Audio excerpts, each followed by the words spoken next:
ഏത് ബന്ധങ്ങളിലായാലും ആ ബന്ധങ്ങളൊക്കെ നിലനിൽക്കുന്നത് പരസ്പരമുള്ള ഒരു വിശ്വാസത്തിൻ്റെ പേരിൽ കൂടിയാണ്, അല്ലേ? നമുക്കൊരാളെ വിശ്വസിക്കാൻ സാധിക്കുമ്പോഴാണ്, നല്ല രീതിയിൽ വിശ്വസിക്കാൻ സാധിക്കുമ്പോഴാണ് അയാളുമായിട്ട് മാനസികമായിട്ടുള്ള ഒരു വലിയ അറ്റാച്ച്മെൻറ്റും സ്നേഹവും അടുപ്പവുമൊക്കെ നമുക്ക് ഉണ്ടാക്കാനാവുന്നത്. എന്നാൽ നമ്മൾ കണ്ടുമുട്ടുകയും അടുത്തിടപഴകുകയും ചെയ്യുന്ന, പരിചയപ്പെടുകയും ചെയ്യുന്ന എല്ലാ ആളുകളുമായിട്ടും നമുക്കിങ്ങനെ പൂർണ്ണ വിശ്വാസത്തിൽ ജീവിക്കാൻ പറ്റുമോ? അങ്ങനെ പറയാൻ പറ്റില്ല, അല്ലേ? എല്ലാവരെയും വിശ്വാസത്തിലെടുക്കണം ജീവിതത്തിൽ എന്ന് പറയുമ്പോഴും ഒരാളെ അന്ധമായി വിശ്വസിക്കുന്നതിന് മുമ്പെങ്കിലും നമ്മൾ അയാളെക്കുറിച്ച് പഠിക്കാനും മനസ്സിലാക്കാനും തയ്യാറാകണം. കാരണം ചില വിശ്വാസങ്ങളൊക്കെ ജീവിതത്തിൽ അങ്ങ് തെറ്റിപ്പോകുമ്പോൾ അത് വലിയ സങ്കടങ്ങളിലേക്കും അസ്വസ്ഥതയിലേക്കും വലിയ വിഷമങ്ങളിലേക്കൊക്കെ നമ്മളങ്ങ് വഴുതി വീഴും. ഇന്നത്തെ വീഡിയോയിലൂടെ നമ്മൾ നോക്കുന്നത് അതുമായി ബന്ധപ്പെട്ടിട്ടുള്ള കുറച്ച് കാര്യങ്ങളാണ്. ജീവിതത്തിൽ ആരെയൊക്കെയാണ് നമ്മൾ വിശ്വസിക്കേണ്ടത്, ആരെയൊക്കെയാണ് അവിശ്വസിക്കേണ്ടത്, ആരിൽ നിന്നൊക്കെയാണ് ഒരു ഇത്തിരി അകലം നമ്മൾ സൂക്ഷിച്ച് ജീവിക്കേണ്ടത്. ഏതായാലും അതുമായി ബന്ധപ്പെട്ടിട്ടുള്ള കുറച്ച് കാര്യങ്ങളെ നമ്മളിന്ന് പഠിച്ചു വെക്കുന്നത് നല്ലതായിരിക്കും. സ്വാഗതം മറ്റൊരു പുതിയ വീഡിയോയിലേക്ക് എല്ലാ പ്രിയപ്പെട്ടവർക്കും ഒരിക്കൽ കൂടി.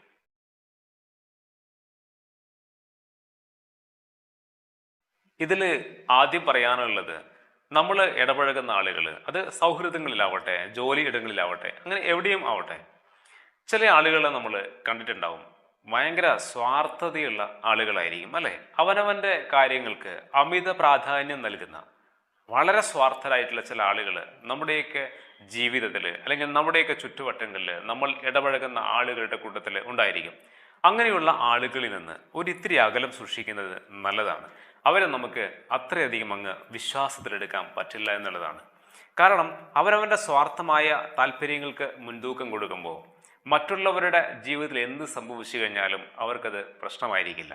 മാത്രവുമല്ല, തൻ്റെ നേട്ടങ്ങൾക്ക് വേണ്ടി, തൻ്റെ സ്വാർത്ഥമായ താല്പര്യങ്ങളിൽ നടപ്പിലാക്കാൻ വേണ്ടിയിട്ട് മറ്റുള്ളവരെ പരാജയപ്പെടുത്താനോ നമ്മുടെ ഏറ്റവും പ്രിയപ്പെട്ടവരെ അവഗണിക്കാനോ അവർക്കധികം സമയം വേണ്ടി വരില്ല എന്നുള്ളതാണ്.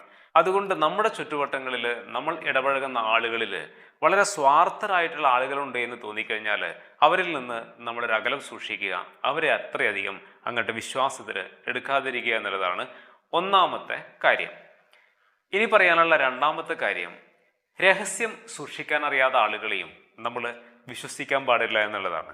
അവരിൽ നിന്നും നമ്മൾ ഒരു ഇത്തിരി അകലം സൂക്ഷിക്കേണ്ടതുണ്ട്. ചില ആളുകൾ നമ്മുടെ അടുത്ത് വന്ന് പറയും, മറ്റാരുടെയെങ്കിലും പ്രശ്നങ്ങളാണ് പറയുക.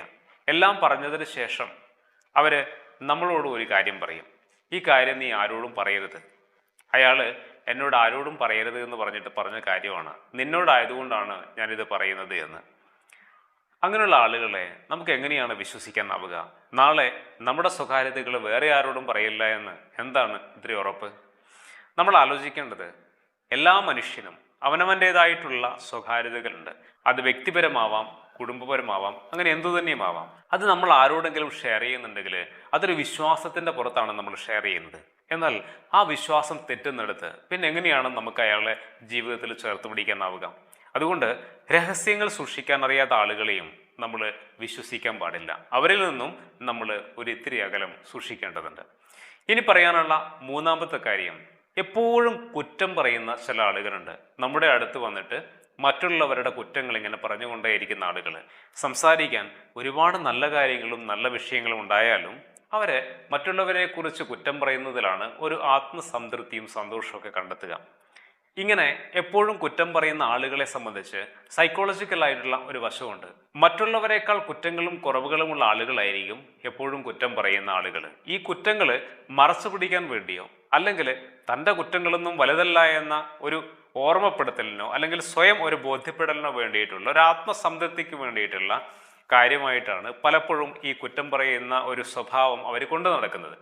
ഇങ്ങനെയുള്ള ആളുകളെയും നമ്മൾ സൂക്ഷിക്കേണ്ടതുണ്ട്. നാളെ നമ്മുടെ കുറ്റങ്ങളും കുറവുകളും മറ്റുള്ളവരോട് തീർച്ചയായിട്ടും പറയും, യാതൊരുവിധ സംശയവുമില്ല. അതുകൊണ്ട് എപ്പോഴും കുറ്റം പറയുന്ന, നിരന്തരമായിട്ട്, വല്ലപ്പോഴും കുറ്റം പറയുന്നത് പ്രശ്നമല്ല, അല്ലേ? ജീവിതത്തിൽ ഒരാൾ ഒരു തെറ്റ് ചെയ്തു കഴിഞ്ഞാൽ അയാളെക്കുറിച്ച് നമ്മൾ കുറ്റം പറയാറുണ്ട്, നമ്മളൊക്കെ അങ്ങനെ കുറ്റം പറഞ്ഞിട്ടുണ്ടാവും. പക്ഷെ ഇതൊരു തൊഴിലാക്കി കൊണ്ടു നടക്കുന്ന ഒരു സ്വഭാവം ആർക്കെങ്കിലും ഉണ്ടെങ്കിൽ അവരിൽ നിന്നും നമ്മൾ ഒരു ഇത്തിരി അകലം സൂക്ഷിക്കുക എന്നുള്ളതാണ്. അതാണ് മൂന്നാമത്തെ കാര്യം. ഇനി നാലാമത് പറയാനുള്ളത്, നമ്മൾ എപ്പോഴും പുകഴ്ത്തി പറയുന്ന ചില ആളുകളുണ്ടാവും. നമ്മളെ കാണുമ്പോഴൊക്കെ, നമ്മളെന്നല്ല ആരെ കാണുമ്പോഴും അയാളെക്കുറിച്ച് എപ്പോഴും നല്ലത് മാത്രം പറയുന്ന ചില ആളുകൾ, അവരെയും നമ്മൾ സൂക്ഷിക്കേണ്ടതുണ്ട്. കാരണം അതൊക്കെ ഏതെങ്കിലും ഒരു മുതലെടുപ്പിൻ്റെ ഭാഗമായിട്ടാണ് പലപ്പോഴും ഈ ഒരു സ്വഭാവ പ്രവണത കണ്ടുവരാറുള്ളത് എന്നുള്ളതാണ്. അതുകൊണ്ട് എപ്പോഴും നമ്മളെക്കുറിച്ച് നല്ലത് മാത്രം പറയുന്ന ആളുകളെ ഒന്ന് പഠിക്കാൻ ശ്രമിക്കുക, മനസ്സിലാക്കാൻ ശ്രമിക്കുക. എന്നിട്ടൊക്കെ നമുക്ക് അവരെ വിശ്വസിച്ചാൽ മതി. കാരണം പലപ്പോഴും നമുക്ക് ഒരു തെറ്റ് സംഭവിക്കാറുണ്ട്. നമ്മളെ വിമർശിക്കുന്നവരെ പലപ്പോഴും നമ്മൾ അവഗണിക്കാറാണ് പതിവ്. എന്നാൽ ആരോഗ്യകരമായി നമ്മളെ വിമർശിക്കുന്ന, നമ്മുടെ നല്ലതാഗ്രഹിച്ച് നമ്മളെ ഉപദേശിക്കുന്ന ചില ആളുകളെ, അവരെ നമ്മൾ ചേർത്ത് പിടിക്കാൻ പലപ്പോഴും മറന്നു പോകാറുണ്ട്. അവരെയാണ് ഒരുപക്ഷെ നമ്മൾ ചേർത്ത് പിടിക്കേണ്ടതും. എന്നാൽ നമ്മളെക്കുറിച്ച് നല്ലത് പറഞ്ഞ് കേൾക്കാനാണ് നമ്മൾ ഇഷ്ടപ്പെടുന്നത് എന്നുള്ളത് കൊണ്ട് തന്നെ മറ്റുള്ളവരെ നമ്മളെ എങ്ങനെ പുകഴ്ത്തുമ്പോൾ അത് ആസ്വദിക്കുന്നു, അത് നമ്മൾ വലിയ വിശ്വാസത്തിലെടുക്കുന്നു. അങ്ങനെയുള്ള ആളുകളോടൊപ്പം നമ്മൾ നടക്കുന്നു.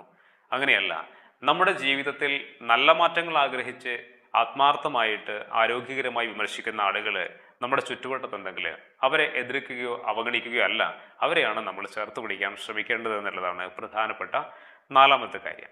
5ാമത്തെ കാര്യം, അസൂയുള്ള ആളുകളിൽ നിന്നും നമ്മൾ ഒരിത്തിരി അകലം പാലിക്കേണ്ടതുണ്ട്. അവരെയും നമ്മൾ അത്ര പെട്ടെന്ന് വിശ്വാസത്തിലെടുക്കാൻ പറ്റില്ല. കാരണം അസൂയുള്ളവർ ആത്മാർത്ഥമായിട്ട് മനസ്സുകൊണ്ട് അഭിനന്ദിക്കാൻ അറിയാത്തവരാണ്. നമ്മുടെയൊക്കെ ജീവിതത്തിൽ നല്ല അനുഭവങ്ങൾ ഉണ്ടാകുമ്പോൾ, സന്തോഷങ്ങൾ ഉണ്ടാകുമ്പോൾ, നേട്ടങ്ങൾ ഉണ്ടാകുമ്പോൾ, ഉയർച്ചകൾ ഉണ്ടാകുമ്പോൾ, വിജയങ്ങൾ ഉണ്ടാകുമ്പോൾ അത് മനസ്സറിഞ്ഞ് അവർ അഭിനന്ദിക്കില്ല. ഒരുപക്ഷെ നമുക്ക് പരിചയമുള്ള ആളായതുകൊണ്ടും എപ്പോഴും കാണുന്ന ഒരാളായതുകൊണ്ടും അവർ മുഖത്തോട് മുഖം നോക്കിയിട്ട് അഭിനന്ദനങ്ങൾക്ക് പറയുമെങ്കിലും അത് അത്ര പെട്ടെന്ന് അംഗീകരിക്കാത്ത രീതിയിൽ പറയുന്ന ഒരു രീതി നിങ്ങളുടെ ആ സംസാരം ഒന്ന് ശ്രദ്ധിച്ചു കഴിഞ്ഞാൽ മനസ്സിലാവും. ഒരു ചെറിയൊരു ഉദാഹരണം പറയും, മനസ്സിലാക്കാൻ വേണ്ടി മാത്രം. ഒരു മത്സരത്തിൽ നമ്മൾ പങ്കെടുത്തു, നമ്മൾ നന്നായി മത്സരിച്ച് വിജയിച്ചു. എന്നാൽ അസൂയുള്ള ആളുകൾ ആ വിജയം അത്ര പെട്ടെന്ന് അംഗീകരിക്കില്ല. അറിയുന്ന ആളുകളായതുകൊണ്ട് തന്നെ അഭിനന്ദനങ്ങളൊക്കെ പറയുമെങ്കിലും ആ പറയുന്ന നല്ല കാര്യങ്ങളുടെ കൂട്ടത്തിൽ, അഭിനന്ദനങ്ങളുടെ കൂട്ടത്തിൽ നമ്മുടെ മനസ്സിനെ അസ്വസ്ഥമാക്കുന്ന എന്തെങ്കിലും ഒന്ന് സമ്മാനിച്ചിട്ടാണ് അവർ കടന്നു പോവുക.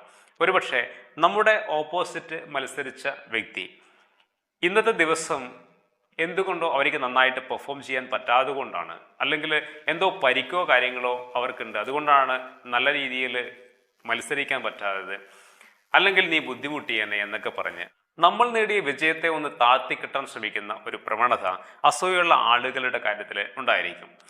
അങ്ങനെയുള്ള ആളുകളെയൊക്കെ നമ്മളൊരു ഇത്തിരി അകലം സൂക്ഷിക്കുന്നത് നമ്മുടെയൊക്കെ ജീവിതം സമാധാനത്തോടെ പോകാൻ നമ്മളെ സഹായിക്കുന്ന കാര്യമായിട്ട് മാറും. അങ്ങനെയുള്ള ആളുകളെ നമുക്കങ്ങനെ പൂർണ്ണമായിട്ട് വിശ്വസിക്കാനും കഴിയില്ല. നമ്മുടെ സന്തോഷങ്ങളും നേട്ടങ്ങളും ഒക്കെ മനസ്സറിഞ്ഞ് ആസ്വദിക്കാൻ കഴിയുന്ന ബന്ധങ്ങളാണ് നമുക്ക് ആവശ്യം.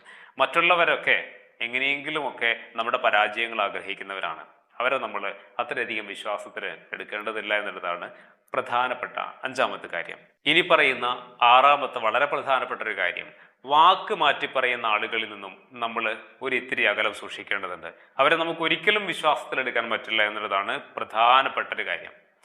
ജീവിതത്തിൽ നമ്മൾ അങ്ങനെയുള്ള ആളുകളെ കണ്ടുമുട്ടിയിട്ടുണ്ടാവും. നമ്മുടെ സൗഹൃദങ്ങളിലും മറ്റ് പല ബന്ധങ്ങൾക്കിടയിലുമൊക്കെ ഈ വാക്ക് പാലിക്കാത്ത ആളുകളെ, ജീവിതത്തിൽ ചില പ്രതിസന്ധികളും പ്രശ്നങ്ങളൊക്കെ വരുമ്പോൾ ചില വാക്കുകളൊക്കെ നമുക്ക് പാലിക്കാൻ പറ്റില്ല, സ്വാഭാവികം. പക്ഷേ നിരന്തരമായിട്ട് പറഞ്ഞ് പറ്റിക്കുന്ന ഒരു സ്വഭാവം ആർക്കെങ്കിലും ഉണ്ടെങ്കിൽ അങ്ങനെയുള്ള ആളുകളിൽ നിന്ന് അകലം സൂക്ഷിക്കുക.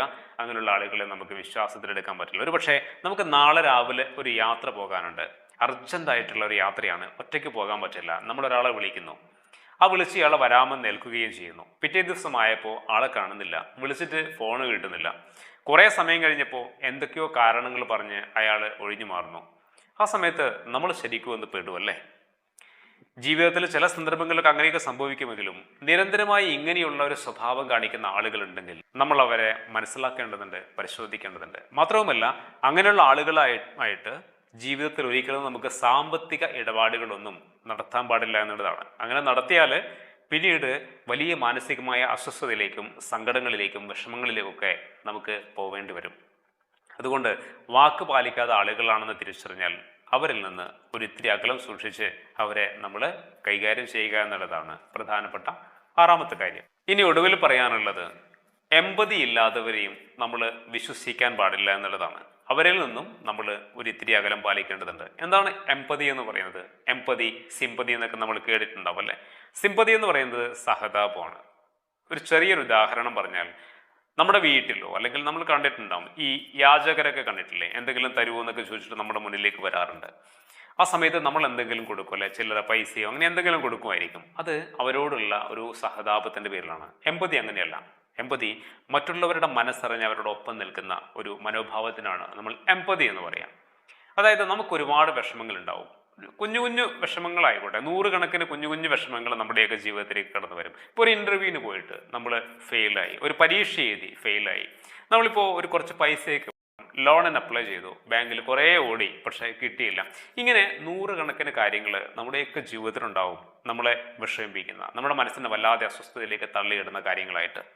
ആ സമയത്തൊക്കെ ആരെങ്കിലും നമ്മളോടൊപ്പം കൂടുന്നുണ്ടെങ്കിൽ അതൊന്നും സാരമില്ലെന്നേ, ഇതൊക്കെ ശരിയാവും, ഇനിയും ഒരുപാട് വഴികൾ നമുക്കുണ്ട്, ഈ ചെറിയ കാര്യത്തിന് വേണ്ടി ഒന്നും സങ്കടപ്പെടാൻ പറ്റില്ല എന്നൊക്കെ പറഞ്ഞ് നമ്മുടെ മനസ്സറിഞ്ഞ് നമ്മളോടൊപ്പം നിൽക്കുന്ന ചില ആളുകൾ, മറ്റുള്ളവരുടെ വികാരങ്ങളെ മനസ്സിലാക്കാൻ കഴിയുന്ന ആ മാനസികാവസ്ഥയ്ക്കാണ് നമ്മൾ എമ്പതി എന്ന് പറയാം. ചില ആളുകൾക്ക് അതുണ്ടാവില്ല. ആർക്ക് എന്ത് സംഭവിച്ചു കഴിഞ്ഞാലും അവർക്ക് അതൊന്നും പ്രശ്നമല്ല, ഒരു നല്ല വാക്ക് പോലും അവർ പറയില്ല. അങ്ങനെയുള്ള ആളുകളും നമ്മുടെ ചുറ്റുവട്ടത്തുണ്ട്. അവരെ നമ്മൾ തീർച്ചയായിട്ടും മാറ്റി നിർത്തേണ്ടതുണ്ട്. ഒരു ഇത്തിരി അകലം സൂക്ഷിച്ച് നമ്മൾ അവരെ കൈകാര്യം ചെയ്യേണ്ടതുണ്ട്. എമ്പതി ഇല്ലാത്തവരുടെ കാര്യം എന്താണെന്നറിയോ, നമ്മുടെയൊക്കെ ജീവിതത്തിൽ നല്ല കാര്യങ്ങൾ ഉണ്ടാകുമ്പോൾ, നമുക്ക് സന്തോഷങ്ങൾ ഉണ്ടാകുമ്പോൾ, നല്ല നിമിഷങ്ങൾ ജീവിതത്തിലേക്ക് കടന്നു വരുമ്പോൾ അതിനിടയിലൊക്കെ അവർ ഓടി വരും, അതിൽ പങ്കാളികളാവും. പക്ഷേ എന്തെങ്കിലുമൊക്കെ വിഷമങ്ങളോ പ്രശ്നങ്ങളോ ജീവിതത്തിൽ പരാജയങ്ങളോ വീഴ്ചകളോ ഉണ്ടാകുമ്പോൾ ഇവരെ കാണില്ല. ഇവര് മനോഹരമായിട്ട് എന്തെങ്കിലും കാരണങ്ങൾ കണ്ടെത്തി സ്കൂട്ടാവും. അങ്ങനെയുള്ള ആളുകളെ നമ്മൾ ഒരിക്കലും വിശ്വാസത്തിൽ എടുക്കേണ്ട ആവശ്യമില്ല. മാത്രവുമല്ല, അവരിൽ നിന്നൊക്കെ ഒരു ഇത്തിരി അകലം സൂക്ഷിച്ച് ജീവിക്കുക. ഏതായാലും 7ഓളം പ്രധാനപ്പെട്ട കാര്യങ്ങൾ ഞാൻ പറഞ്ഞു. ഈ പറഞ്ഞ കാര്യങ്ങളെല്ലാം ഒരു വ്യക്തിയിൽ മാത്രമല്ല ഉണ്ടാവുന്നത്, വ്യത്യസ്തരായിട്ടുള്ള സ്വഭാവ സവിശേഷതകളാണ് ഇത്. 7ഓളം സ്വഭാവ സവിശേഷതകളുള്ള ആളുകൾ തന്നെയാണ് ഇതൊക്കെ. ഇവരെയൊക്കെ ഒന്ന് മനസ്സിലാക്കാൻ കഴിഞ്ഞാൽ ജീവിതത്തിൽ അബദ്ധങ്ങളൊക്കെ പറ്റുന്നത്, തെറ്റുകളൊക്കെ പറ്റുന്നത് നമുക്ക് കുറക്കാൻ പറ്റും. ഒരിക്കൽ കൂടി പറയാനുള്ളത് നേരത്തെ പറഞ്ഞ ഒരു കാര്യം തന്നെയാണ്. ജീവിതത്തിലെ ബന്ധങ്ങൾക്കിടയിൽ വിശ്വാസങ്ങളൊക്കെ എപ്പോഴാണ് നഷ്ടപ്പെട്ടു പോവുക എന്നും പറയാൻ പറ്റില്ല. ചെറിയ ചെറിയ കുഞ്ഞു കുഞ്ഞു കാരണങ്ങളുടെ പേരിലൊക്കെ വഴിപിരിഞ്ഞു പോകുന്ന ബന്ധങ്ങളുടെ ലോകത്താണ് നമ്മളൊക്കെ ഉള്ളത്. അതുകൊണ്ട് അവരോടൊക്കെ ഇടപഴകുമ്പോഴും പല കാര്യങ്ങളും കൈകാര്യം ചെയ്യുമ്പോഴുമൊക്കെ വളരെ ശ്രദ്ധയോടെ നമ്മൾ ചെയ്യുക. ചില തെറ്റുകൾ ജീവിതത്തിലെ വലിയ സങ്കടങ്ങളായി മാറാതിരിക്കാൻ ഇതൊക്കെ നമ്മളെ സഹായിക്കുന്ന ഘടകങ്ങളാണ്. അതോടൊപ്പം പറയാനുള്ളത്, ഇങ്ങനെയുള്ള സ്വഭാവ സവിശേഷതകളൊന്നും നമ്മുടെ ജീവിതത്തിൽ നമ്മൾ കൊണ്ടു നടക്കാതിരിക്കുക.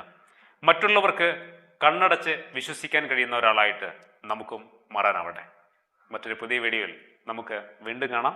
എൻ്റെ എല്ലാ പ്രിയപ്പെട്ടവർക്കും ഒരിക്കൽ കൂടി നന്ദി.